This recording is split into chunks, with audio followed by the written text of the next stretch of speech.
Here, I'm going to do a thing. Okay. Trickster asks, I'd love some talk at length about The Wire. Okay. And now we're talking. Separate video. Cut. Could ask for specifics, but would be satisfied with a few top fives. What's with all these top fives? Top fives of this and a little chat about that. Sell it to those not yet convinced. I think it's pretty hard to sell people on The Wire because it's a TV show that's not like modern TV shows. Okay, for anyone watching this, The Wire is one of the, if not the best piece of art that's been put out in the past 30 years or something, in my opinion. I'm not talking about shows. I'm talking about a piece of art. It is undoubtedly the best TV show in my mind, and I think in a lot of people's minds. But it's not easy to get someone... I don't think it's easy to convince someone to watch The Wire. There are a lot of people who I've heard have tried to watch The Wire, and they stop after like the first episode.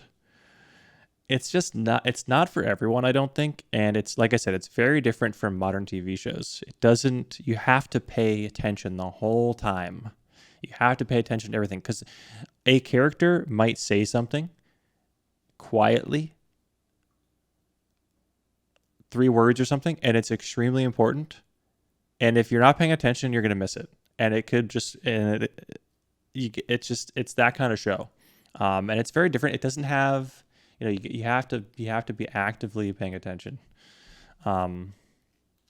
So yeah, as far as getting people into The Wire, it's hard to sell people on it. Because also, like, what else? The Wire doesn't have any music. Did you know that The Wire doesn't have any music in the whole show, except for at the end of every season, there is a short montage at the end of the last episode of the season that has a little bit of music. That's the only music. The rest of the music in the show is... There's a word for this. I think it's diegetic. I should know this. Diegetic. What that means is all the music in the show takes place in the scene, in the world of the show. So, for example, if you hear some hip hop in the show, it's coming from a radio, from a car.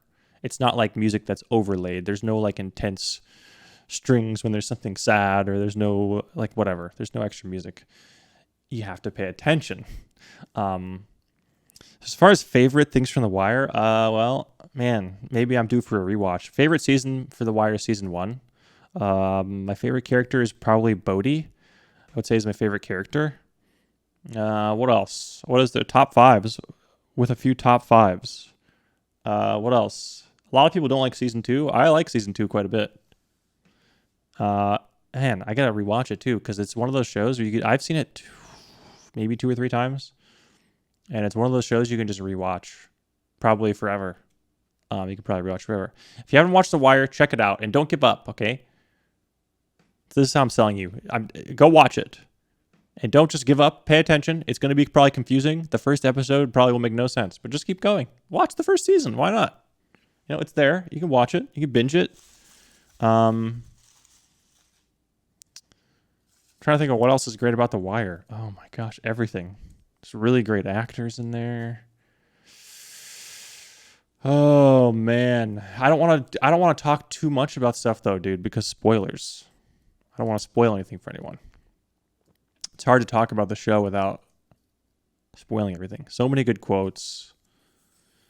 Extremely depressing.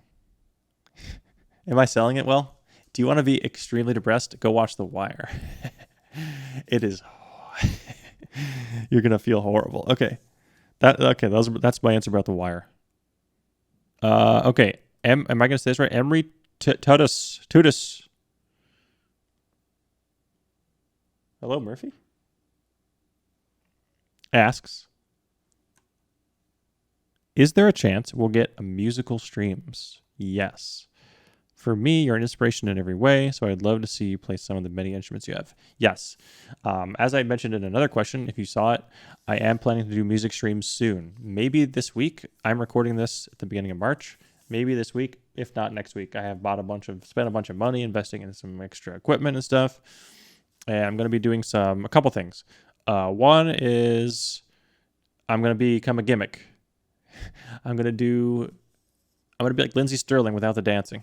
I bought a bunch of silly trumpet books that come with like a accompaniment. Where are they? I don't know. All kinds of stuff like movies, pop songs, Lord of the Rings music, some jazz standards, stuff like that. But it's all kind of gimmicky and cheesy, like Star Wars stuff, stuff like that. So that's one thing I want to do. Another thing I want to do is what I'm more interested in actually is there are a lot of pieces of music for trumpet ensemble, which is like just a bunch of trumpets playing music. And what I'm going to do on stream, my plan to do anyway, is to pick out some pieces and some pieces of music for trumpet ensemble and record them. But I'm going to record all the parts. So like there's a piece called Cityscapes that I might try to record on stream. And it'll probably be on YouTube as well. And I'll record, it's for 5 trumpets. So I'll record all 5 parts together and go through the whole process of recording the different parts, playing through the piece, doing the editing, all that stuff. And doing it all on stream and seeing how it goes. I think it'll probably go pretty well. If it does, like that's infinite content because there are just enormous amounts of pieces of music for trumpet ensemble. And other stuff too. I mean, obviously I have a keyboard, I have a drum set, and I play everything. I have guitars, I play those. So stuff like that as well. I'm not like great at any of those instruments, but I just like jamming. So that's something I could maybe do on stream. So we'll see. So yes, coming very soon. Not lying, actually telling the truth. I've been planning to do music streams for many years. Emery Tutus for Beth. How was your first experience working with Jake? And what was your most difficult task or challenge in terms of editing and being creative? How was your first experience working with Jake? Here's the thing. Jake Choco is an incredibly hands-off boss. And I love that because that's what I need. I work best when it's like, here, give me a set of instructions and then just let me go do my thing. So honestly, his instructions to me when I began was 1 video a day. Like that was it, just go, do what you want to do with the channel pretty much. And so it started with kind of these, I would take his like 5-hour stream and I would cut it down into a 15-minute video or something, but that takes a really long time. And that's, I started reading people's comments and they'd be like, we want to see full games. And I was like, all right, let's do game recaps. And I liked doing that at the time. I would take a 30-minute game and I would cut it down to 10 minutes. If you remember the very, very old videos, it was straight to the action and then straight to the next action. Now the videos are 20, 25 minutes because we can do that. But in the beginning, it was, very short 10-minute videos. And obviously, as the channel grew, it went to 2 videos a day for a while. And now it's kind of whatever we have content for. But yeah, the first experience with Choco was just, here's content, have fun. So it was good, very good. But the most difficult task or challenge, that's also actually a really easy question, it's highlight videos. Okay, I honestly, I do a lot of sponsored stuff behind the scenes, like writing scripts, they send out, 2 pages of stuff that they want you to include in a 60-second ad. And I have to just condense that down. So basically what I'm doing with videos, but I have to do that with ads too. But no, the highlight videos take forever. You have to find the clips. You have to find enough clips. You probably have to find too many clips because you're going to decide that some of them you're not going to even use. You have to then decide what part of the clip you want. You have to try to arrange them in some logical order. Then you have to go find music because you don't want to use the same music over and over again. You have to choose which order you want the songs to go in. You have to line up, I like to put like the sniper shots, either have them like on beat or have them on a, good sounding offbeat. It's just so much work. Honestly, a highlight video takes like probably between 6 and 10 hours to make. And they don't get more views than an average game recap video, and the game recap videos take an hour max. So that's why you don't see more highlight videos on the channel, is just because they take forever. I see lots of, people asking, why don't you make a compilation of all the times the cats were on stream? Why don't you make a compilation of all the times Choco runs into rocks? Send me 50 clips of that happening and I will happily make that video, but I'm not going to go track those clips down. It's just not going to happen. So, yeah. This next question is from Bubblesheep. I'm just going to go ahead and skip that one. Go to the next one because it's probably about the zoo. Okay, okay, I'm just kidding. I'll read it. Okay. Bubblesheep's question is, let me get some water before this. Hold on. Okay. Bubblesheep's question is, what do you think it is that people need to stream? Personality, likability, the right attitude, amazing branding? Okay, well, your question is, what do you need to stream? In order to stream, you don't need anything. You just need an internet connection. However, to be successful at streaming, that depends what your definition of success is. But to grow, to grow and kind of become like enough where you could be a full-time streamer, you definitely need. You know what? There's a lot of full-time I know it's extremely difficult, like to get like 100 viewers. That's what I was going to say as a baseline. 100 viewers, you could be a full-time streamer for sure. That is not easy. But what do you need for that to happen? Well, you need some combination of the things you're talking about. What did you list here? Likability, personality, right attitude, amazing branding. Branding, I think, is irrelevant, to be honest. I think branding is... Now, some people will say that's wrong, but I don't think... At least in this space, in the content creation, I think branding is pretty much irrelevant. I think it's a nice supplement, but I don't think it's going to make or break anyone in this sort of industry. But you need to have some combination of like good at the game that you're playing and like likability, yes, is good. You need at least two things, okay? And I think being good at the game is probably the most important thing. If I go to Twitch right now and click on a game, okay, I'm going to click on Valorant. I'm going to click on Apex. I'm going to click on, trying to click on games I know a little bit about. Fortnite. I was going to click on PUBG, but I can't find it. I'm sorry. I'm not trying to roast PUBG. I actually can't find it. Here it is. Okay, so if we look at these games, Valorant. Okay, the top streamers are Tens, Tarek, Sinatra, Shazam. These are all the top viewed people are like, these are all either professional or ex-professional players. Okay, Apex Legends, TSM Imperial How, top stream. Next, Snipe Down, then Rogue, all pro players, dropped pro player.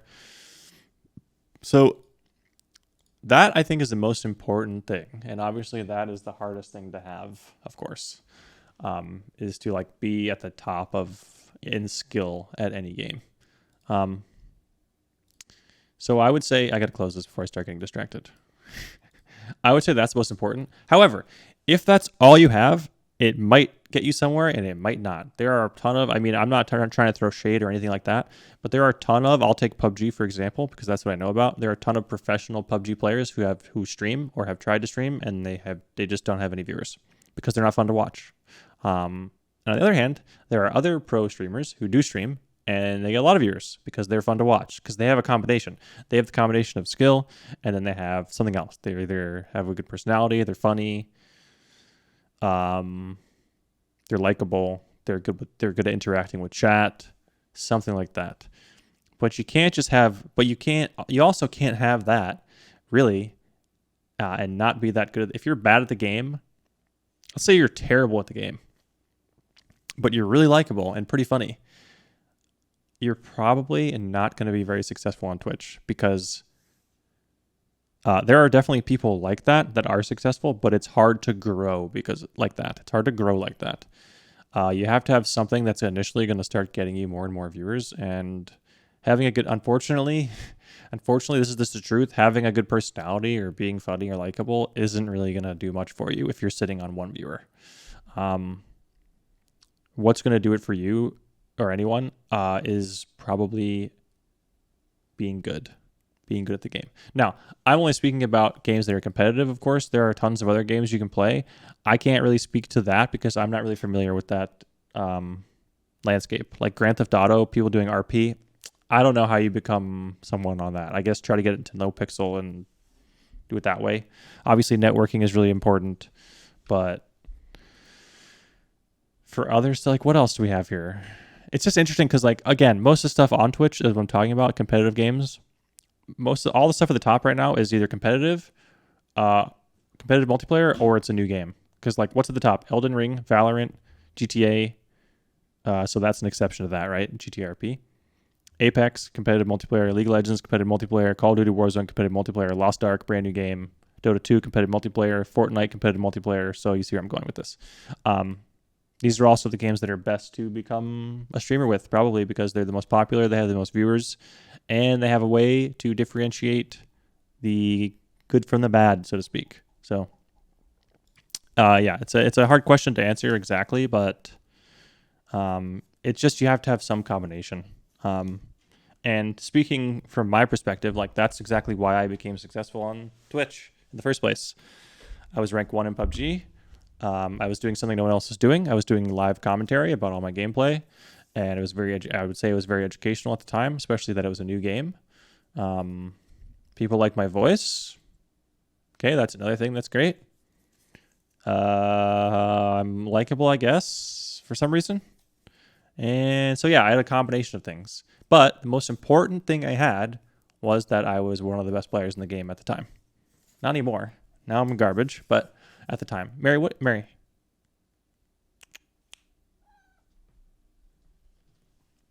do you want to read the next question?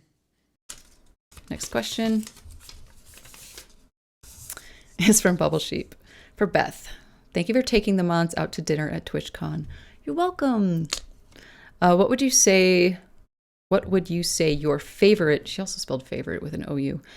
What would you say your favorite bit of TwitchCon was? Is there any other answer besides hanging out with the mods and just getting to meet you guys and kicking Obi-Wan Coyote's hiney at Spoons? The mods threw a party at the mod house. A bunch of the mods got, what was it, Airbnb? They did an Airbnb house and threw a party there, and we played Spoons. If you don't know what Spoons is, it's an excellent game. I'm not going to explain it here. It's going to take too long. And I beat Coyote, and that's really all you need to know. And it was epic. Far more epic than anything he's done in PUBG. So, yeah. But, yeah, definitely getting to hang out with the mods. That's an easy one. And you're welcome for dinner. My pleasure. Okay. Chad asks, I'm enjoying watching you play... Mary, Chad's asking a question. I'm enjoying watching you play Super People. What's your favorite class? Ooh la la, my favorite class. Not the most exciting that you're probably, but my favorite class I think is Marine. Is my favorite class. I really like Shotgun Master as well, but I like classes that have abilities that can be used in multiple ways. Mary, don't eat the questions. Mary, don't eat the questions. Mary, stop. I like classes that can be used in multiple ways. So Marine's really nice because of the ult has a low cooldown. It can use it defensively and aggressively. You could use it to res. Mary, you're going to have to get out of here. I'm trying to answer questions. You're stepping on the thing. Don't do that. Okay. Is everything still recording? Should I re-ask the question? But yeah, you can use it to res. You can use it to push someone. And a lot of people don't know about the Marine ult is you actually see farther in the smoke than other people do. So, if you're standing kind of far from, like kind of close to an enemy, you can smoke, fog of war, whatever it's called, and then you can shoot them, but they can't see you. So it's extremely good. It also does tons of damage. Every time I get it, I am excited to play. Same thing goes for some other classes too, but I think Marine is my favorite. Paul Amelos 1983 asked Taco, what is your favorite band? Same question for your sister.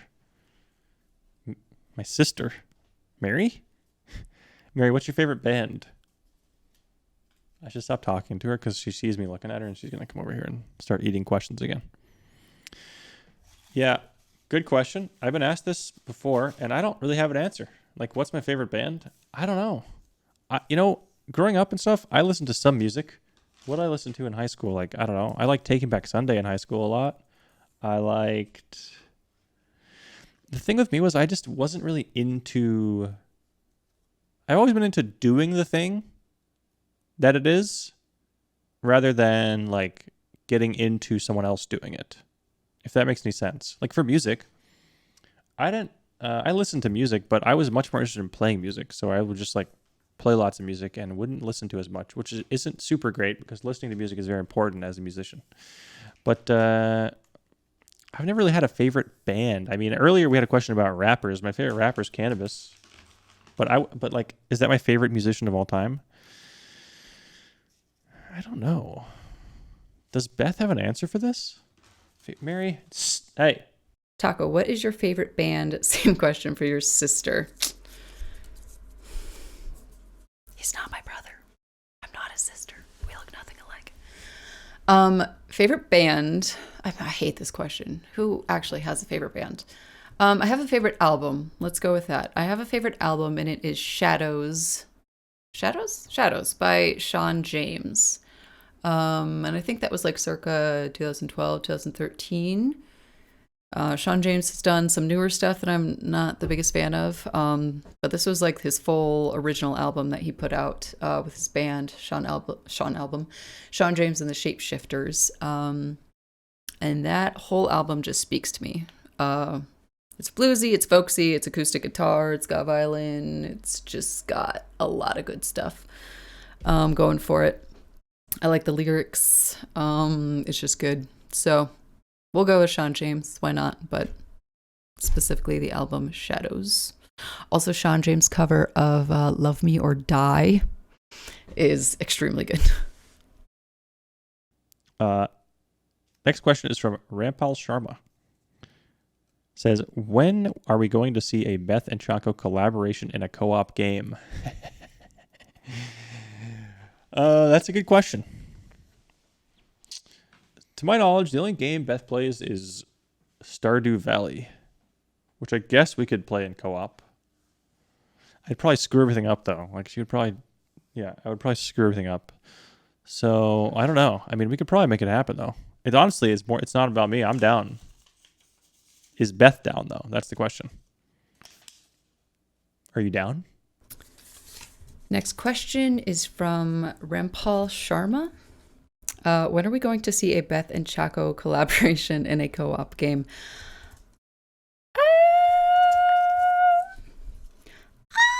The easy answer is never, probably. I'm going to say something that's going to make some of you very angry, but I don't really like video games. I'm an outdoorsy person. I like hiking, camping, just going on walks even. I am really not a sit at my computer all day. You can see I have a standing desk because I don't like sitting. So the one game I play is Stardew Valley because there's gardening in it. I love gardening. I love getting my hands dirty in real life. But I can't do that in the winter. So I play a lot of Stardew Valley in the winter.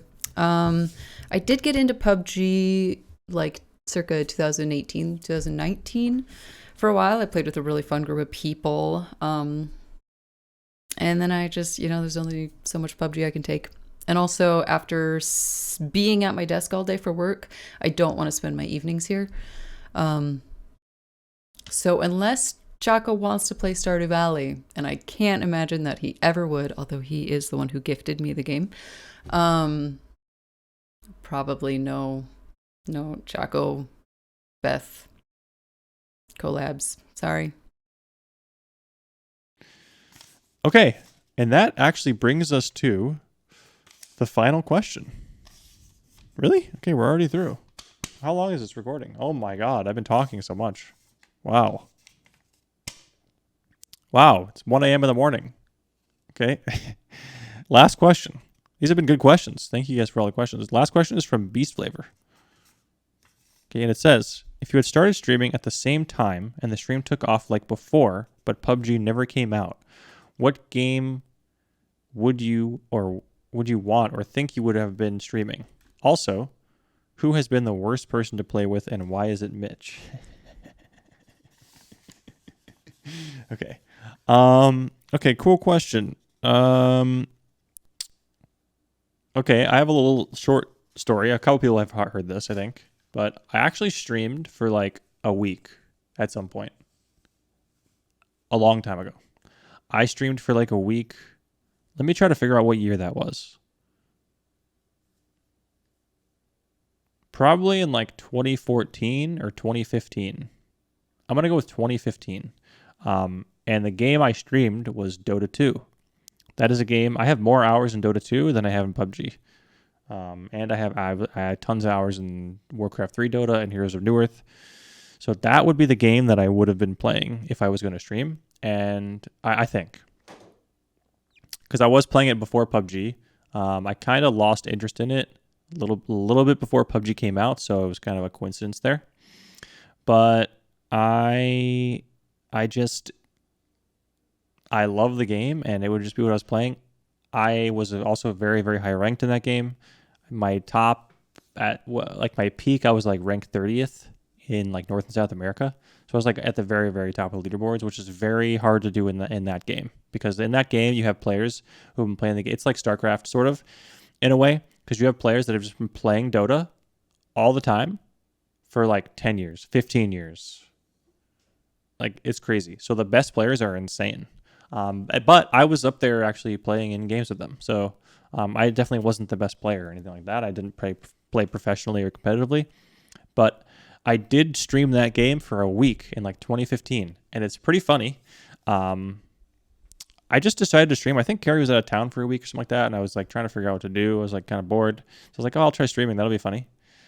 And I was getting like maybe like 10 concurrent viewers after streaming for a week because I was doing the same thing I did with PUBG. I was like an extremely high MMR player. I was probably like top 100 at that time. And I was streaming with commentary and put it in my title and people were coming and watching. But then at the end of the week, I was just like, okay, that was fun. And then I just stopped. I didn't realize, looking back at that now is hilarious because I didn't realize how hard it is to get 10 viewers. That is extremely difficult. And I did it. I probably could have been streaming a long time ago. If I had just kept playing Dota and streaming Dota, I probably could have. I mean, I don't think there were as many people watching Dota at the time, and especially not now. I mean, it's still, there's people watch Dota actually. Currently on Twitch, there are 27,000 viewers for Dota, it's a top 10 game actually on Twitch. For YouTube, it's probably not so good. But anyway, I probably could have done what you're talking about with Dota. Well, not like I did with PUBG. Okay, that was perfect storm kind of thing, right? Perfect time, perfect place, perfect game for me. Very lucky. But I could have become probably a full-time streamer way earlier. Or maybe not. Maybe that 10 viewers would have flopped into 5 and then nothing. Or maybe it would have gone to 20 and then to 50 and then 100 and then, could have been different. But yeah, Dota 2. Mary, you're just all over the place. Mary, you want some attention? Jeez. All right. Well, that was the last question. So I hope I got them all. And thank you guys for asking them. There were some good questions. I feel like I have been ranting a lot. Sorry if this is really long. Beth, just edit out everything I said. And it'll be fine. But thank you guys so much for the questions. And thanks for the YouTube memberships. Appreciate that very much. And thanks for watching all my content. And we will continue to do these. So keep thinking of more questions. And we'll do more next month. So we will see you then. Bye.